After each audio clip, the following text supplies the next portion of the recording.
Bueno, y antes de comenzar la entrevista con Percy Medina, secretario técnico o presidente. Jefe en el Perú de IDEA Jefe Internacional. en el Perú de IDEA Internacional. Percy Medina, vamos a ver el apoyo de Vladimir Putin a Nicolás Maduro. Presidente de Rusia, Vladimir Putin, con el cual conversé unos 20 minutos.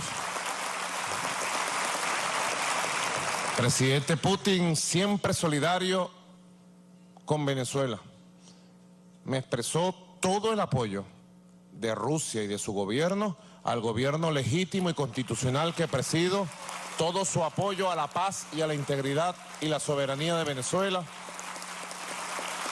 Me dijo, presidente Maduro, cuente usted con el apoyo invariable de Rusia. Y ahora más que nunca vamos a trabajar en todos los proyectos de cooperación bilateral para el desarrollo de Venezuela. Bueno, ¿qué puedo decir de este señor? Es que ojalá que se vaya más rápido que como vino. ¿Cómo estás, Percy? Ayer fue un día interesante, complicado, el cual ha dividido más a Venezuela. Yo creo que nunca hemos estado tan cerca de ver la posibilidad de la salida de Maduro, ¿no? Porque si bien en otros momentos ha habido expresión ciudadana y parecía que podía haber un camino hacia una transición, yo creo que ahora sí, además con el contundente apoyo internacional, ¿no? 16 países de la región se han expresado en contra de la permanencia de Maduro, reconociendo a Guaidó. Entonces eso es realmente inédito. Y creo que puede cambiar las condiciones del ejercicio del poder en Venezuela. No obstante ello, lo importante es qué va a hacer el ejército, cuáles son las próximas movidas de los sectores militares en Venezuela, ¿no? Siento que es la primera vez que vemos un grupo de militares más organizados. El 16 de enero se presentaron acá un grupo de 50 militares bastante jóvenes manifestando de que desconocían a Nicolás Maduro como comandante en jefe y que esperaban las órdenes del presidente interino Juan Guaidó, pero ahora ya lo hizo un general, ¿no? Por lo tanto ya las voces son más fuertes. Hemos visto imágenes también de militares desfilando el día de ayer. Yo creo que Maduro está herido de muerte y que tarde o temprano es un régimen que va a caer porque no tiene legitimidad ni interna ni externa y cada vez más sus apoyos internos van desmoronándose también, ¿no? Pero claro, lo importante sería que esto se produzca en situaciones de la mayor tranquilidad y paz posible, es decir, sin muertos, sin revueltas, sin que esto se convierta en una suerte de guerra civil, porque ahora un animal herido puede defenderse pues hasta la muerte y eso generar muchísimo costo en vidas. Ahora vamos con dos preguntas. La primera es, esto es una nueva guerra fría del siglo XXI, donde China, Rusia están a favor de sostener a Nicolás Maduro y los Estados Unidos y los países occidentales defendiendo la democracia. ¿Qué pasa? Bueno, ya habíamos visto que había una alianza entre Maduro y países como China, Rusia, Irán, Turquía. Se habían hecho una serie de convenios que incluían negocios sobre el petróleo. De hecho, Venezuela había vendido petróleo por adelantado a varios países, incluido Rusia, y entonces, por supuesto, esos países buscarán que se les asegure que esos contratos que suscribieron con el régimen de Maduro se van a respetar, ¿no? Entonces, por lo pronto, el apoyo es, entre otras cosas, el asegurarse que se les vaya a respetar algunos acuerdos comerciales vigentes. Pero una vez que eso ocurra, si ocurre, pues no creo que ellos tengan ninguna razón por la cual apostar por un régimen que está herido de muerte. ¿Y cómo? La segunda pregunta era ¿cómo reconstruir? Es decir, esto no es un asunto ideológico, ¿no? Sí, hay que entender, esto no es un asunto ideológico, es un asunto de intereses comerciales. Ahora, ¿cómo reconstruyes la institucionalidad de un país como Venezuela después de todo esto? Eso es terrible, porque lo que se ha hecho a lo largo de los últimos años es destruir profundamente toda la institucionalidad democrática, ¿no? Se ha derrumbado casi por dentro, entonces hay que hacer casi todo de cero, ¿no? Por ejemplo, la organización electoral, la justicia, el mismo Congreso, ¿no? Y su manera de relacionarse con la ciudadanía. Problema, ¿no? Hay que hacer casi todo de cero. Y la economía, ni qué decir. La manifestación de ayer, todavía no era esta juramentación popular de Guaidó, era para pedir un nuevo proceso electoral. ¿Quién puede hacer las elecciones en Venezuela? Bueno, ciertamente el órgano electoral actual no está en condiciones para ello. Entonces, no tiene legitimidad. En países como esto, Haití creo que es lo más parecido a lo que pasaba. En las transiciones hay dos modelos básicos de transición. La transición por pacto y una transición ordenada, y la transición por colapso. En algún momento se apostó por la posibilidad de una transición pactada, ¿no? Eso fracasó. Hoy día la única opción es la transición por colapso, y en los casos de transición por colapso prácticamente todo se empieza de cero, es decir, tendrán que formar un nuevo organismo electoral con nuevas reglas electorales y nuevas condiciones para hacer un proceso electoral en el más corto plazo, pero sobre la base de reglas y condiciones diferentes de las que actualmente existen. Ayer ha vuelto al penal de Barbadillo Alberto Fujimori. Vino su abogado el día de ayer a decirme que era el gobierno más grande, pero le digo, y se lo dije, ¿no? Porque no era un debate, no me gusta tomar una posición, pero Alberto Fujimori le hizo mucho daño a la institucionalidad del Perú, cosa que todavía estamos arrastrando hasta ahora, ¿no? Tenemos ese problema y esa lucha permanente por la que tú has luchado mucho tiempo, Percy. Y que nos sigue pasando la factura con toda esta crisis institucional que estamos viviendo. Vengamos al Perú. Okay, ya miramos a nuestros vecinos de Venezuela, le deseamos lo mejor y le deseamos una transición lo más pacífico que se pueda. Sin duda. Lamentablemente las cosas no son así, pero esperemos que digan, así como estos militares que se sublevaron y dijeron, ¿sabe qué? Vamos a declinar nuestro levantamiento para que no haya un derramamiento de sangre. Que Nicolás Maduro diga, vamos a declinar nuestras pretensiones, hagamos una transición para evitar el derramamiento de sangre. Pero es que hay mucha plata, pues, Percy.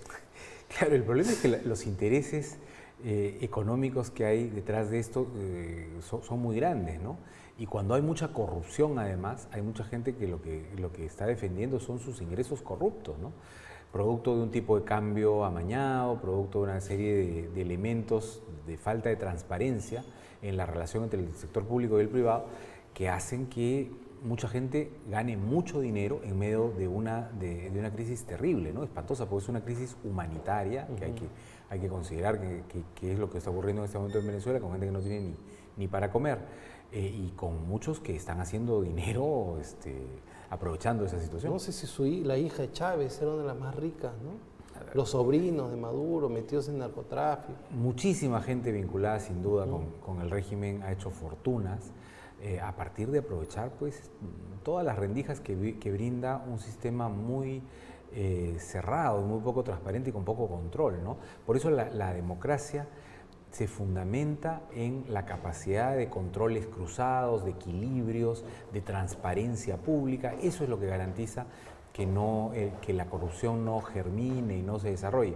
Cuando ocurre lo contrario, es decir, cuando no hay controles, no hay equilibrios, no hay transparencia, en fin, pues lo que hay es una situación de gran corrupción, de gran escala, ¿no? Ok, vayamos a la situación local. Se conformó la Comisión para la Reforma Política del país. Lamentablemente, pues quienes hacen siempre la reforma política son los que parten la torta. Entonces, los dueños de la pelota, el arco, de la canchita, de ellos dejan que juegue quien quiera jugar, ¿no? Y se ve, no, yo soy joven, quiero participar en política. No, tú no eres de nuestro equipo, no tienes la camiseta, no tienes la pelota, no te vemos acá con nosotros, tú no puedes entrar. Eso es lo que pasa. Quien quiere entrar a la política realmente rebota. Entonces, cuando uno es medianamente pues, profesional, inteligente, tiene capacidad para otras cosas, terminas haciendo otra cosa o terminas absorbido por el sistema. ¿Hacia dónde debe hacerse esta reforma política en el Perú para que podamos realmente fortalecer y no acabar como Venezuela? Porque vivimos con ese riesgo. Bueno, yo creo que hay cosas que... hay tres ámbitos en los que trabajar, ¿no? Uno es el sistema de partidos, otro el sistema electoral y el tercero es el sistema de gobierno. En el ámbito del sistema de partidos lo que habría que hacer es fortalecer a las organizaciones políticas, no necesariamente a las que existen, sino a la idea misma de organización política que represente a la sociedad, a la ciudadanía. Y para eso se necesita partidos democráticos, se necesita partidos realmente existentes, que tengan un proyecto, un programa que los cohesione y no sean solamente máquinas electorales, ¿no? Sino que tengan una mirada de largo plazo y una permanencia en el tiempo. Se necesita que esos partidos tengan transparencia en el financiamiento, tengan vida democrática, etc. Accountability política. Exactamente. Todo eso en el ámbito del sistema de partidos, ¿no? En materia electoral hay que garantizar que las elecciones sean reales, representativas y que no haya pues la posibilidad, por ejemplo, de que a través de la malinformación o las llamadas fake news o misinformation, ¿no? la desinformación en las campañas se pueda manipular la opinión pública. Entonces eso supone también trabajar en condiciones para que haya un debate efectivo, acceso a los medios de comunicación por parte de las fuerzas políticas para hacer llegar sus propuestas, etcétera, y debate ¿Tú crees que entonces real, ¿no? el financiamiento público, por ejemplo, que sea el Estado el que ponga las pautas en los medios de comunicación, bajaría los niveles de corrupción? Lo que ha mostrado la experiencia en los países donde se ha prohibido la contratación de publicidad directamente por los candidatos y los partidos es que efectivamente ha disminuido también el costo general de las campañas, aunque es verdad que una buena parte de esa plata se ha ido a otros aspectos de la campaña, pero en general ha bajado el costo, ¿no? Entonces, eso mejora las condiciones de la competencia, evita que los partidos sean rehenes de sus donantes, ¿no? Que tengan que buscar dinero a toda costa para pagar el alto Lo vi en México, ¿no? En México habían regulado eso porque eran campañas exorbitantes. Eran campañas realmente exorbitantes y en México lo prohibieron y cambiaron las condiciones. Otra cosa que cambió México es que no había reelección y ahora sí hay reelección de parlamentarios y alcaldes. Sí. Y acá hemos ido por el lado de prohibir la reelección. Sí, yo creo que esa es una norma que en algún momento se va a revertir. Porque no hay ningún fundamento real para que los parlamentarios no puedan ser reelegidos, porque además en el Perú ni siquiera hay una alta tasa de reelección, ¿no? En el Perú 8 de cada 10 parlamentarios son nuevos. 20% de los parlamentarios serán reelegidos. Claro, 20 son los que se reeligen, o sea, 8 de cada 10 son nuevos, cada vez. Entonces no podemos decir pues que están los mismos de siempre entornillados en los cargos, no es así. En Estados Unidos y en muchas democracias maduras es al revés. O sea, la gran mayoría, la inmensa mayoría se reeligen y son parlamentarios que tienen 20, 30 años en el cargo. Entonces ahí muchas veces se dice sería ideal algunas condiciones para la renovación, pero en el Perú no es necesario eso. Entonces yo creo que eso es algo que en algún momento se va a revertir. Un poco para regresar al sistema de partidos. Tú eres, ¿a ti te gusta bajar la valla para poder crear nuevos partidos? Yo creo que 800.000 firmas, que es lo que tenemos ahora como requisito, es una valla infranqueable. Entonces es una manera de decir, aquí nos reservamos el derecho, claro, nos reservamos el derecho de admisión, ¿no? Cerramos la puerta y no entra nadie. Y no es una forma buena, digamos, de promover la participación y la renovación. Bajamos la valla, pero con valla alta igualito tenemos una atomización de partidos. Pero el problema es que ahora tenemos 23 partidos y la mitad de esos partidos o más no representan nada. Entonces hay que bajar la valla de entrada, pero también tener una forma de expulsión del registro que sea razonable. Es decir, aquellos partidos que no se presentan a elecciones, no obtienen votación, no son fuerzas reales, pues tienen que dejar el registro, ¿no? Y con esa tendríamos quizá 8 o 9 partidos como máximo, ¿no? Y a los nuevos partidos no solamente hay que bajarles la valla en firmas, sino exigirles requisitos de organización real, es decir, que tengan afiliados, que esos afiliados sean los que conformen el padrón inicial del partido y que esos afiliados sean los que designen a los dirigentes y a los candidatos. De esa manera no se pide que vayan a recoger firmas a la calle o a la esquina, sino que quienes conforman al partido sean personas que adquieren derechos y deberes con esa organización política. Y además con financiamiento transparente, Así ¿no? es. Porque el hecho de que participes hace que tú cumplas con cuotas, que estés en una vía activa, y no como estos casos de aportantes fantasmas, que ha sido el común denominador. Yo no creo que algún partido se haya salvado de este tipo de apoyos, financiamientos raros, ¿no? Pienso lo mismo. Porque la misma lógica te fuerza, digamos, a buscar recursos en gran cantidad. Y a más a más fragilidad del partido, es peor la organización que vamos encontrando. Así es. Pero al final yo creo que la luz al final del túnel, Percy, es que va a haber un cambio generacional, hay un cambio tecnológico que hace que la información sea más transparente, que el trabajo para ustedes, que nunca fue fácil y que tampoco va a ser sencillo, que es el mirar, el observar, el proponer, el formar, el brindar experiencias de políticas públicas que se pueden cambiar en el Perú para fortalecer la democracia. Ahora hay más herramientas. Estamos en este momento en unas cámaras, nos ve todo el país, pero la nueva clase política tiene que entender que ahora se vive así, que el que quiere hacer algo sobre la mesa, todo se va a saber. Efectivamente, hoy día la tecnología además permite que en tiempo real pues se conozca mucha más información que la que antes circulaba. Entonces eso permite a la gente también tener opinión, manifestarse. Miren, el 31 de diciembre la gente salió a las calles, ¿no?